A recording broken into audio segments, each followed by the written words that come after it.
o melhor de Deus não está por vir. O melhor de Deus já veio. Foi Jesus na cruz do Calvário. E quando ele disse: Pai, a ti eu entrego o meu espírito, está consumado. Ali ele pagou o alto preço. E ele já te entregou tudo o que você precisa. Agora a responsabilidade é sua. O problema é que as pessoas, elas se vitimizam e ficam se colocando como uma coitadinha, um coitadinho, e transferindo a responsabilidade que é sua. Você é o único responsável pela vida que você tem, pela vida espiritual, pela vida financeira, pela vida matrimonial, pela vida familiar. Você é o único responsável por isso. Não terceirize essa responsabilidade que é sua. Você precisa assumir essa responsabilidade e começar a fazer dentro da palavra do Senhor. E o inimigo, ele não brinca. Ele entende e ele sabe. Há milênios ele vem estudando o ser humano. Existem algumas análises. Análise comportamental. Psicologia, ela começa a explicar e mostrar. Análise corporal, que independente do jeito que você faça, do jeito que você gesticule, dá para saber como é que você pensa apenas observando o formato do seu corpo.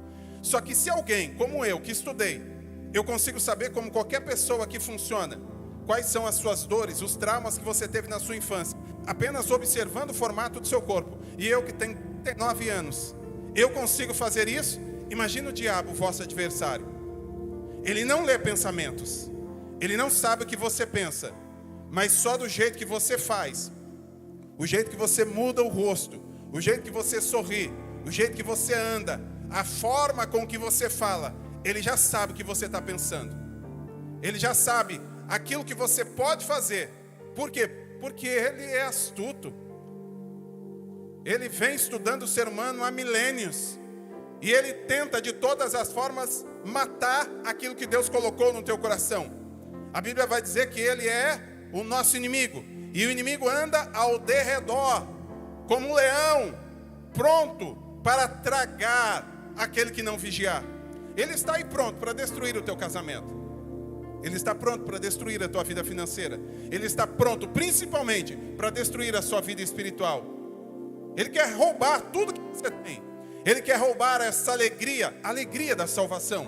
E ele tenta todos os dias. E olha, ele não anda, como diz algumas pessoas. Às vezes as pessoas acabam se equivocando. Olha, pastor, ore por mim, porque a fúria do diabo está grande. Aí eu queria saber quando é que o diabo tira férias.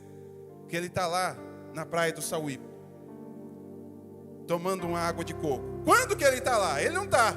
Ele está todos os dias armando uma cilada para você, para te derrubar.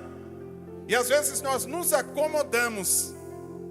E o ser humano, quando ele recebe uma bênção, ou quando ele ora e um milagre acontece, automaticamente ele tem a tendência de sossegar, de acomodar. Paulo já havia entendido isso, e em Romanos 12:2 ele vai falar: não se conforma, não se conforma. Por quê? Porque se hoje você está aqui, amanhã você pode estar aqui, mas amanhã, no outro dia, você pode estar aqui de novo. E a nossa vida é como uma roda gigante. Uma hora você está lá em cima, outra hora você está lá embaixo. Não a sua vida espiritual, que tem que estar sempre em cima, mas a sua vida, porque nós estamos nessa terra. No nosso córtex frontal visual, todas as informações que nós temos do passado estão lá. E em qualquer momento que acontece alguma coisa, nós acessamos aquilo e nós começamos a ficar preocupados com o que vai acontecer. E 3 problemas são do século 21. Depressão, estresse e ansiedade. Depressão, excesso de passado. Eu fico preso ao passado. Estresse, muita coisa fazendo ao mesmo tempo no presente.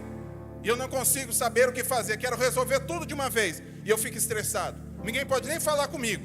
Aqui, menino, vai pra lá.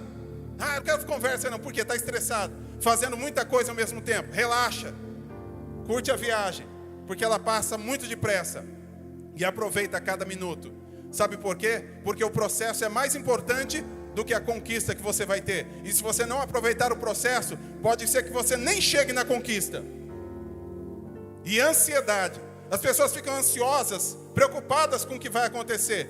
Excesso de futuro. 85% das suas preocupações não vão dar em nada. E você fica preocupado com o que vai acontecer amanhã. Relaxa, porque Deus já está no controle. Ele já havia dito, olha, lança sobre mim toda a tua ansiedade. Não porque eu vou cuidar, mas porque eu já estou cuidando de você. E ele vai dizer também em Mateus, olha, não andeis ansiosos por coisa alguma, porque a vez de vestir, porque a vez de comer, porque Deus cuida dos lírios do campo, que hoje tem, e amanhã não tem mais. Imagina essa pessoa que está aí do seu lado, olha para ela aí. Você acha que Deus não vai cuidar dela? Ah, meu irmão, você não conhece Deus ainda. Deus, Ele já está cuidando de você. Não dá para ficar preocupado com o que vai acontecer. Eu preciso fazer o quê? Viver o hoje. Aonde é que eu estou? Na casa do Senhor. O que é que eu vim fazer aqui? Eu não sei, mas eu vim adorar a Deus. Pastor, mas só não tem problema para resolver? Um monte. Mas segunda-feira está lá. E eu não quero nem saber de lá. Eu quero saber de agora. Eu quero adorar. Por quê? Porque basta cada dia o seu. E se você não resolver o mal de hoje, amanhã vai ter outro mal. E você fica preocupado com o mal de amanhã e não resolve o mal de hoje. E aí as pessoas ficam falando, quando vem problema parece que vem tudo de uma vez. Para de mentira, para de enganar você mesmo. Problema não vem tudo de uma vez, não. É que você deixou de resolver os problemas da vida e foi deixando a vida levar, foi empurrando com a barriga e não entregou nas mãos do Senhor e fez a sua parte. E agora você precisa resolver. Pastor, dá para fugir? Pode até fugir, mas aquele que coloca a mão no arado e olha para trás, não é digno do reino dos céus. Coloquei a mão no arado. O arado é aquela ferramenta que ela prepara a terra para o plantio e fica ali no jugo dos bois, e a pessoa fica ali com o arado. Só que se ela olha para trás, ela tem uma reta para seguir, ela tem uma linha. Por quê? O plantio precisa estar perfeito. A pessoa olhou para trás, sabe o que vai acontecer? Ela vai errar o caminho. Errou o caminho, o plantio pode demorar ou pode não acontecer. E tem muita gente que já está próxima de colher aquilo que ela está tanto buscando, e ela faz o quê? Olha para trás, ela perde o caminho. O que vai ter que fazer? Vai ter que voltar de novo. Vai ter que voltar de novo, e não adianta reclamar. Vai ter que voltar, por quê? Porque quem põe a mão no arado e olha para trás não é digno. Você precisa olhar para onde? Para frente. Quem é o nosso alvo? É Cristo Jesus. Não tem outro, não tem, é só Jesus. E ele vai dizer através do apóstolo Paulo, no demais, irmãos meus, no demais, tudo isso que eu acabei de falar, no demais, fortalecei-vos em quem? No Senhor. Pastor, eu estou fraco. No Senhor. Pastor, eu não estou aguentando. No Senhor. E na força do seu, que é poder de Deus. Nós acabamos de cantar. Eis que surge um povo forte, revestido de poder, e não teme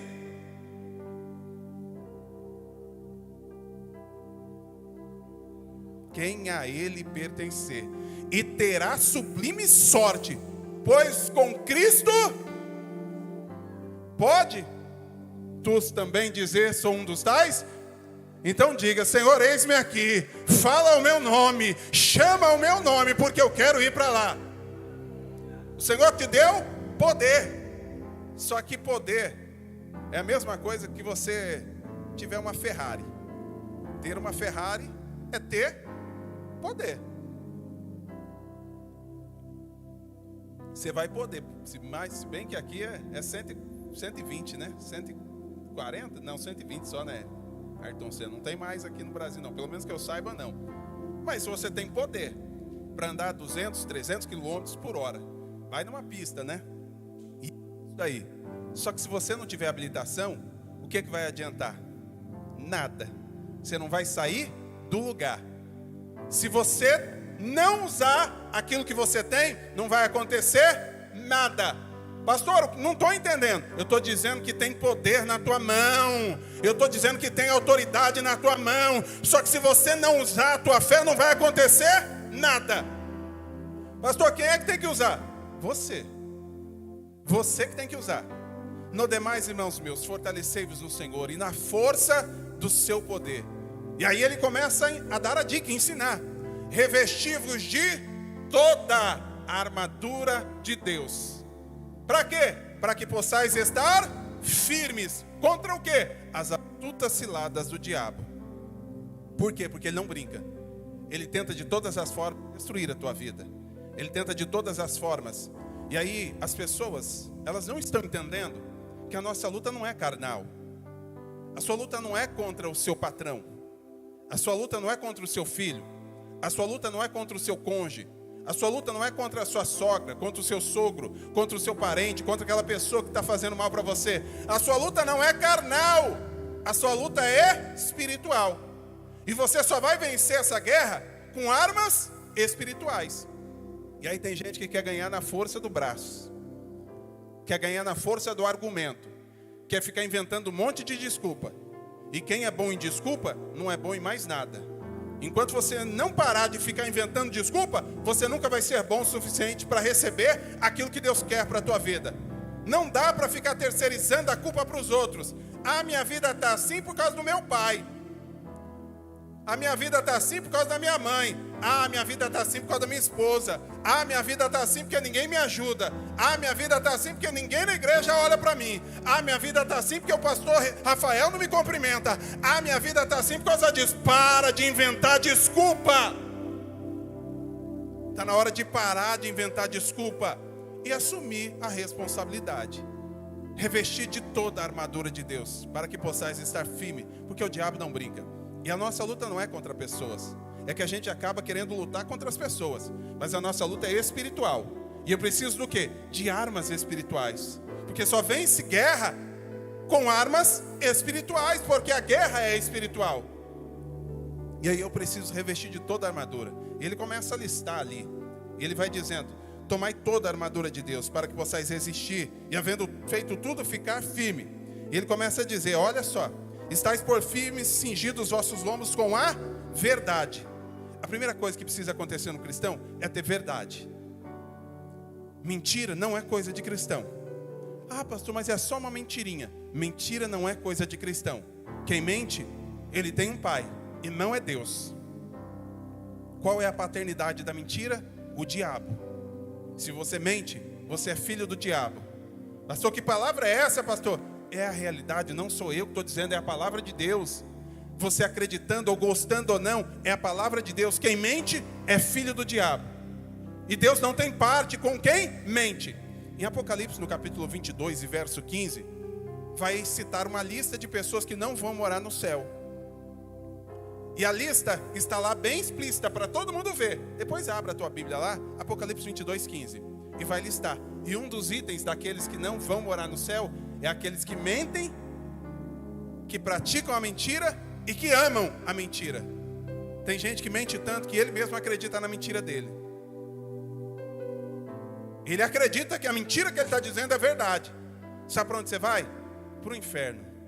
Pastor, o que é isso? Não sou eu, é a Bíblia Sagrada, é a verdade. Eu preciso andar com a verdade na minha vida. O Salmo 15 vai falar sobre o verdadeiro cidadão do céu. E aquele verdadeiro cidadão é aquele que não muda, ou seja, ele não muda a palavra dele. Ele falou, ele vai sair perdendo no meio do caminho. Não está nem aí. Eu prefiro perder nessa terra do que perder a minha salvação. Eu posso perder carro, eu posso perder casa, eu posso perder emprego, eu posso perder tudo. Mas eu não posso perder a presença de Deus na minha vida. E eu não posso mentir. Eu preciso andar com a verdade. É o primeiro item da armadura de Deus. E aí você vai listando aí se você está revestido com toda a armadura. Porque a Bíblia diz que eu não posso revestir só com uma parte, mas é com toda a armadura. Pastor, mas é difícil. Renúncia. O que o pastor Ricardo disse aqui no começo? As pessoas, quando ouvem falar de Deus, elas se maravilham e falam: Deus é maravilhoso, Deus é pai. Deus é pai, não é padrasto, né? Como as pessoas dizem. Mas quando falam de Cristo, lembram de renúncia. E eu preciso renunciar a minha vida para fazer a vontade de Deus. Eu não posso mentir. Esse é um item da armadura. Porque senão, o diabo ele vai atacar nesse ponto da minha vida. E é por isso que existem pessoas que vivem perdendo as batalhas da vida. E não entendem, falam: nossa, parece que eu não passo dessa prova. Parece que a prova não sai de mim, é prova atrás de prova. Dá uma olhada na armadura. Eu preciso estar revestido realmente com a verdade. Mas eu também preciso estar vestido a couraça da justiça. Não porque eu sou bonzinho, porque eu não sou. Se eu agir com a minha justiça, eu vou ser falho. Mas é a justiça dele, e porque eu sou justificado por ele. Quem me justifica é o Senhor. Sabe aquela pessoa que fica justificando tudo, os erros dela? Fica justificando a vida dela? É porque ela está no erro. E ela quer inventar uma desculpa e quer justificar. Eu não tenho compromisso com o erro. Eu vou errar, e já errei muitas vezes. Agora o que eu preciso fazer é ser homem ou ser mulher o suficiente para assumir os meus erros e entender que quem me justifica é Deus. A pessoa que fica justificando demais, cuidado com essa pessoa. Precisa entender, quem te justifica é Deus. É Deus quem vai te justificar. É Deus quem vai agir na tua vida e vai fazer o que Ele quer. E calçado os pés na preparação do Evangelho da paz. Aqui está a grande dinâmica do Evangelho. Eu preciso ter toda a armadura de Deus. E um dos itens é calçado os pés na preparação do Evangelho da paz. E se eu não tiver, eu não vou estar com a armadura completa. Eu vou ficar vulnerável aos ataques de Satanás. Pastor, eu não entendi. A Bíblia vai dizer que em Hebreus, no capítulo 12, 11, se não me falha a memória, seguir a paz com alguns, porque está difícil a vida. Não é isso não, pastora Suzy?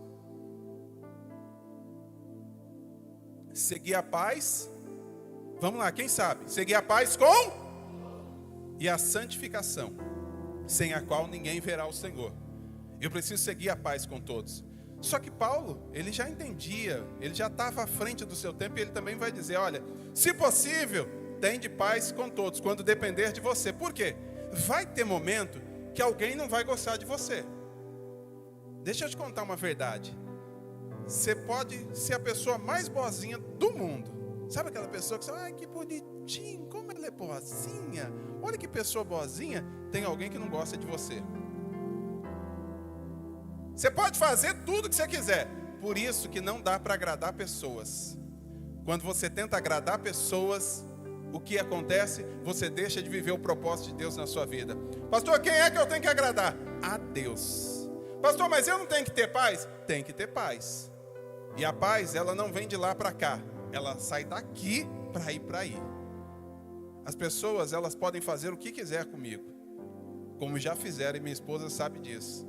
E eu digo sempre, para mim não importa o que vem daí para cá. Se alguém falou alguma coisa, se disse alguma coisa, me desculpe, mas eu não estou nem aí para aquilo que você pensa ou acha de mim. Simples assim. Pastor, o senhor está bravo? De forma alguma. Nunca tive tão feliz na minha vida. Mas é porque eu entendo a vontade de Deus na minha vida. E se eu perder tempo com coisas banais, ficar preocupado com o que as pessoas vão dizer, por quê? Porque Deus sabe quem eu sou. Deus conhece o meu coração. E eu preciso andar em sinceridade. E o salmista vai dizer, quem anda em sinceridade, este anda seguro. Agora, qualquer pessoa pode ter feito o que quiser comigo. Qualquer pessoa pode ter me humilhado, pode ter me machucado, pode ter feito o que for. O dia que ela precisar de ajuda, eu vou estar lá para estender as mãos para ela. E não vou estar no palco, não. Eu vou estar no chão e vou ajudar ela de igual para igual. Porque nós somos irmãos em Cristo Jesus. E ninguém vai para o céu sozinho. Nós vamos para o céu juntos. Mas eu preciso ter paz com os meus irmãos. Agora, paz, ela não depende daquilo que você vai fazer. É lógico que você precisa andar tranquilo. Mas o que é aquilo que sai de dentro do seu coração. Por isso que você não pode guardar mágoa no teu coração. Você não pode guardar ódio no seu coração. Você não pode guardar amargura no teu coração. Tem muita gente com a alma abatida, com a alma triste, porque fica guardando mal. O perdão é a chave que te tira dessa prisão. Vou dizer de novo, o perdão é a chave que te tira dessa prisão. Uma prisão emocional onde as pessoas estão. E o perdão não é para quem recebe, o perdão é para quem oferece. O perdão não é para a pessoa que te feriu, o perdão é para você, não ficar preso nessa amargura, liberar essa pessoa, tá cheio de gente carregando um monte de gente nas costas, é por isso que a sua vida não anda. Está na hora de perdoar quem te ofendeu, está na hora de perdoar quem te machucou. Pastor, mas é difícil. É a armadura de Deus, é as armas espirituais, e eu preciso revestir de toda a armadura de Deus, tomando sobretudo o escudo da fé, com o qual podereis apagar todos os dardos inflamados do maligno. A todo momento, o maligno tenta jogar um dardo inflamado na sua vida. Eu não sei se você já passou por um momento desse, mas eu acredito que sim. Você está aqui tranquilo, ai, nossa, Deus é maravilhoso, que culto gostoso, olha, a orquestra tocou de forma exemplar, poxa, que grupo de louvor, que maravilha, e você sai daqui feliz, que palavra foi aquela, que glória, e você está todo feliz. Aí daqui a pouco chega na tua casa, acontece alguma coisa, e aí você já começa a ficar triste. Aí você já, quer saber de uma coisa? Eu não quero saber mais de igreja não. Esse povo dá muito trabalho. Os crentes doidos, viu? Não, esse negócio de igreja não é para mim não. Alguém, não precisa levantar não, mas alguém já passou por isso? Já, né? Eu tenho certeza que já. Sabe como que você vai neutralizar isso? Com a armadura de Deus e com o escudo da fé. A fé é o firme fundamento das coisas que não se vê e a prova das coisas que se esperam. E aí você precisa usar a sua fé. E você precisa entender, o pensamento vai vir. E como disse alguém, ele vai dizer da seguinte forma: o problema não está com os pássaros que voam sobre a sua cabeça, mas quando eles fazem ninho sobre ela. O problema não é vir os pensamentos. O problema não é vir o desânimo. O problema é o que você vai fazer com isso. Se você deixar e alimentar, vai descer para o seu coração. E quando descer para o seu coração, a sua boca vai falar. Porque a boca fala o que o coração está cheio. Quando eu tenho fé, eu entendo, pastor, mas a minha fé está pequena.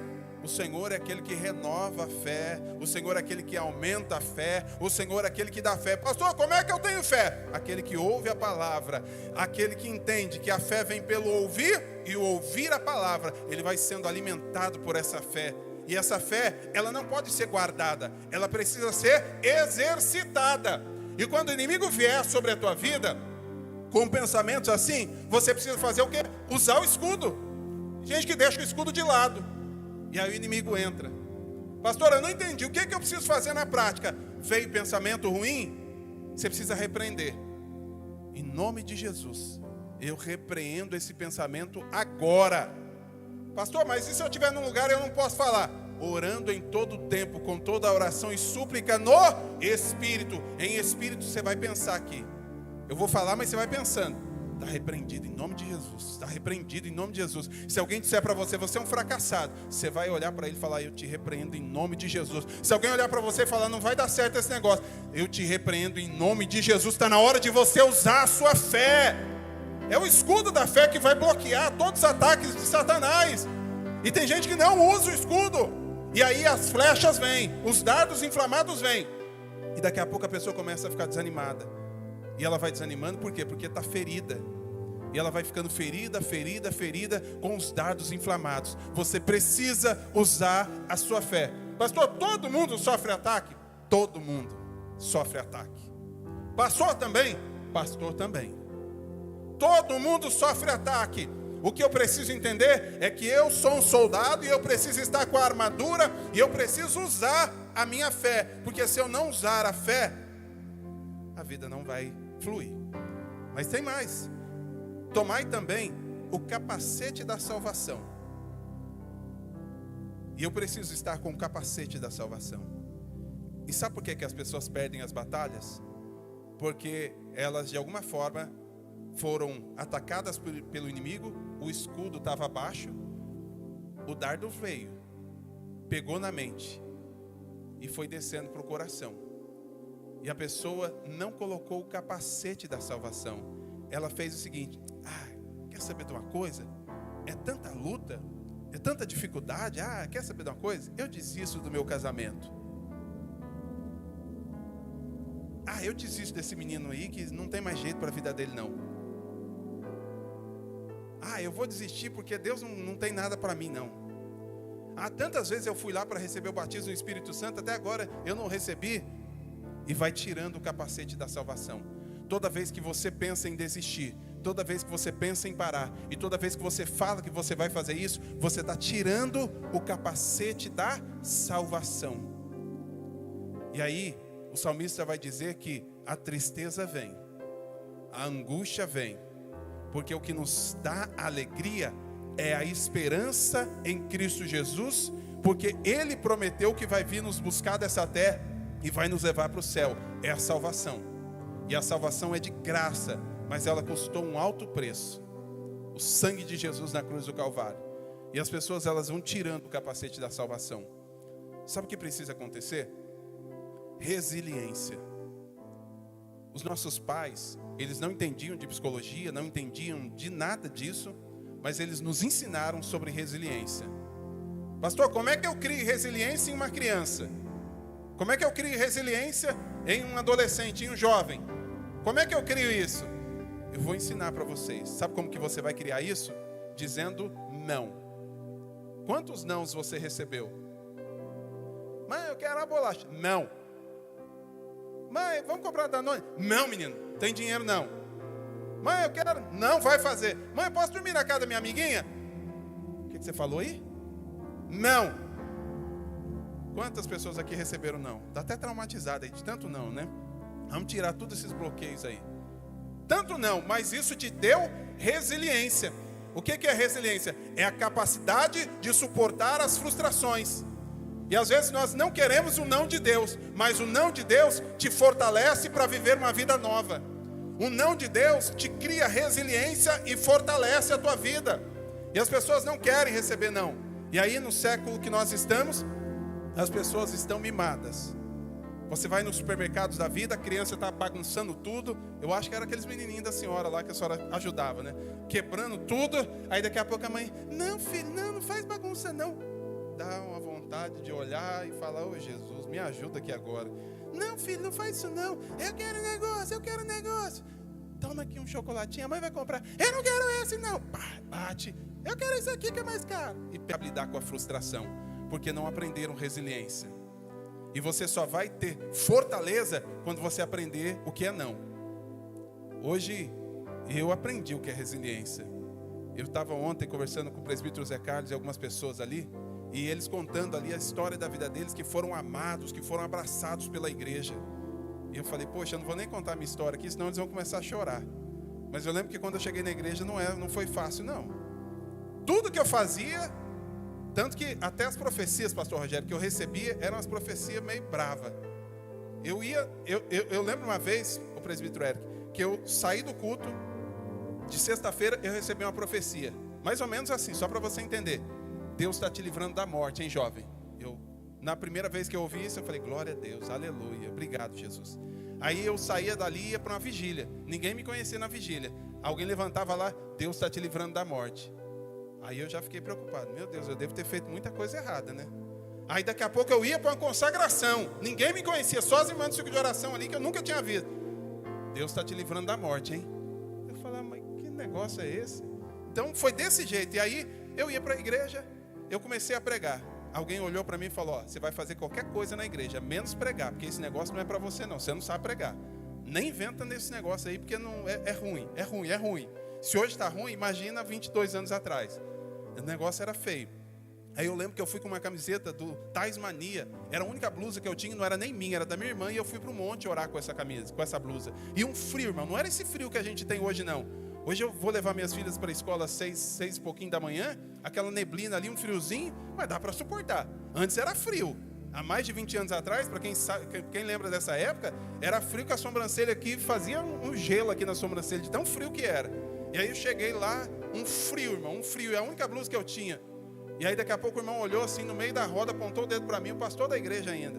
Apontou o dedo para minha cara e falou, cuidado, varão, não fica vindo com essas blusas para o monte não, essas blusas de demônio. Isso não é coisa de Deus não. Eu olhei assim e falei, Senhor, é a única que eu tenho, tá um frio, se eu tirar, capaz de eu até morrer e já encontrar com o Senhor aí. Eu não vou tirar não. Mas era isso que eu ouvia, era só pancada. Eu lembro, irmã Marta, eu vou contar isso porque eu tenho certeza que Deus está falando com alguém. Eu não tinha sapato social, não tinha. E o meu sonho era ter sapato social. Eu não tinha dinheiro para comprar, não tinha nada. E minha mãe arrumou de alguém lá um sapato branco. Escuta essa. Essa eu acho que eu não contei. Um sapato branco. E aí eu tinha uma calça social que eu ganhei também, era a única que eu tinha, branca. E aí uma camiseta azul que eu tinha. E aí eu cheguei todo feliz na igreja, irmão. Todo felizinho. sapatinho branco, parecendo, não era um menino de santo não, né? Mas era um menino de Deus. E eu cheguei ali. A hora que eu cheguei ali, no meio da roda dos jovens, imagina a cena. Chegando um jovem de 17 anos com um sapatinho branco, uma calça branca e uma camiseta azul. Aí pronto, foi motivo de piada. Aí a irmã do círculo de oração olhou para mim: esse sapato é de mulher. Você dá risada porque não foi você, né? Aí você dá risada, mas no dia deu vontade de chorar. Mas era só pancada, só pancada. Não tinha uma força, Deus vai fazer, eu vou te ajudar, eu vou fazer por nada. Era só pancada. Sai daí que isso aí não é para você. Larga isso aí que você não vai fazer. Era só pancada, pancada, pancada. Pancada atrás de pancada. E aí daqui a pouco, sabe o que Deus fez na minha vida? Ele foi me fortalecendo, porque eu fui criando resiliência com as provações que eu fui passando. Hoje, esses dias eu estava numa luta, mas eu falei com a minha esposa: eu estou com uma fé tão grande, mas tão grande, que vai dar tudo certo. E aí o pastor ainda me chama para pregar. E aí eu preguei sobre fé. E eu estava com uma fé tão grande. E Deus começou a fazer um milagre. Eu falei: eu estou tranquilo, eu sei quem eu sirvo. Pastor, mas se eu morrer, meu irmão, se acontecer alguma coisa, eu vou morar no céu. Eu tenho essa convicção, eu sei a quem eu sirvo. E aí, as pessoas, infelizmente, vêm para a igreja e acham que é um mar de rosa, que vai dar tudo certo. Olha, fica tranquilo que já deu tudo certo. Você é o bonitinho de Jesus. Vai dar tudo certo na sua vida. Você não vai passar prova, você não vai passar dificuldade. Tem porta aqui de emprego, tem um carro ali para você. Vai chegar, fica tranquilo que não vai acontecer. E aí as pessoas não criam resiliência. Vem a primeira pancada. O que ela faz? Não tem a espada, que é a palavra de Deus. E ela não sabe guerrear. Ela não entende que o Salmo 1 vai dizer: bem-aventurado aquele que medita na palavra de dia e de noite, porque ele vai ser plantado junto a ribeiro de águas, a qual dá o seu fruto na estação própria, cujas folhas não murcham e não caem, tudo quanto ele fizer prosperará. Ele não entende a palavra de Deus, que Deus é um socorro bem presente na hora da angústia. Ele não entende que ainda que ele passe pelo vale da sombra da morte, ele não precisa temer mal algum, porque Deus vai estar com ele. Por quê? Porque a palavra de Deus é a palavra de Deus que vai te dar a licença. Mas é que eu não tenho tempo para ler. Para de mentira. Tempo não se tem, tempo se cria. Mas é que não dá. Meu irmão, se você quiser hoje, você consegue baixar a Bíblia em áudio. Hoje nós temos o aplicativo da igreja, que no aplicativo da igreja você tem a Bíblia toda lá e você pode ouvir ela. Não dá para ficar inventando desculpa. Você precisa meditar na palavra de Deus, pois ela é o escudo. É a palavra que vai realmente ser a espada que vai te ajudar a guerrear. É por isso que as pessoas não guerreiam mais. Quando a Bíblia vai dizer que as portas do inferno, elas não prevalecem contra a igreja, não é que você vai ficar escondido, não. É que você vai entrar no meio da favela, você vai entrar nos presídios, você vai entrar numa casa de recuperação, você vai entrar onde for para resgatar o pecador dali. Você vai fazer o que tiver que fazer. Por quê? Porque você tem a palavra de Deus dentro do seu coração, meu irmão. Você precisa entender que você precisa ter experiência com Deus. E você precisa buscar essa experiência. Só que isso não depende de mim. Eu tenho as minhas experiências. E muitas, não são poucas. O pastor Rafael tem inúmeras experiências. E eu tenho certeza que um período longo da vida dele, ele teve as experiências baseadas na experiência dos pais dele, porque ele acompanhou toda a trajetória. Mas de um tempo para cá, alguns anos, Deus está dando as experiências dele. Porque o que é dele é dele. E o que é seu é seu. É você que precisa ter experiência. Pastor, como é que eu tenho experiência? Primeiro, eu preciso ter coragem. Porque a experiência não é para covarde. Se você quiser realmente ter experiência com Deus, você precisa entender que você é um soldado. E você precisa revestir de toda a armadura de Deus para resistir ao diabo, que tenta de todas as formas nos destruir, que tenta de todas as formas roubar aquilo que Deus tem para a tua vida. Deus quer te usar. Deixa eu fazer uma pergunta aqui. Quantas pessoas aqui têm dom de profecia? Levanta a mão, pode levantar a mão. Profecia.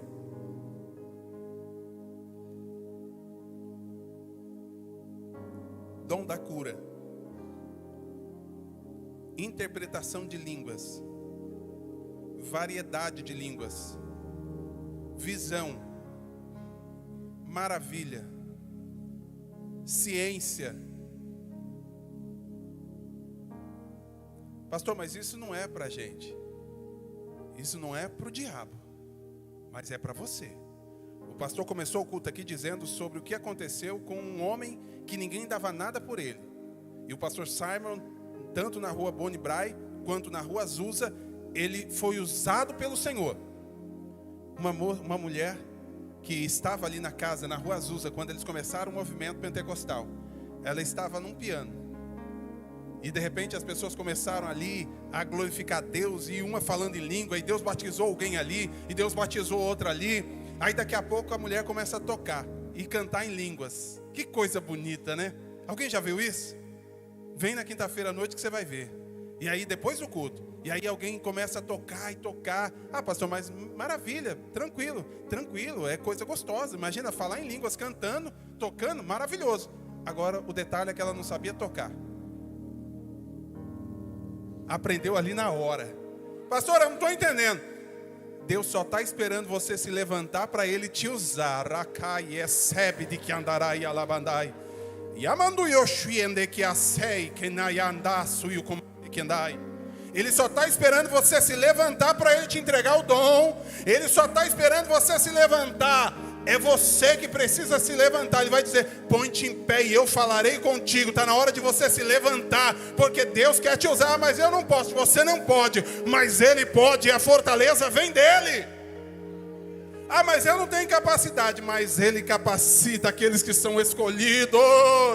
É só você querer. Se você quiser, Deus quer. E aí, olha o tema ali, eu estou até lendo. Se quiseres. Você quer? Pastor, eu não quero. Não tem problema, não é para você então. Eu estou falando só para quem quer. Se quiseres. Pastor, eu quero.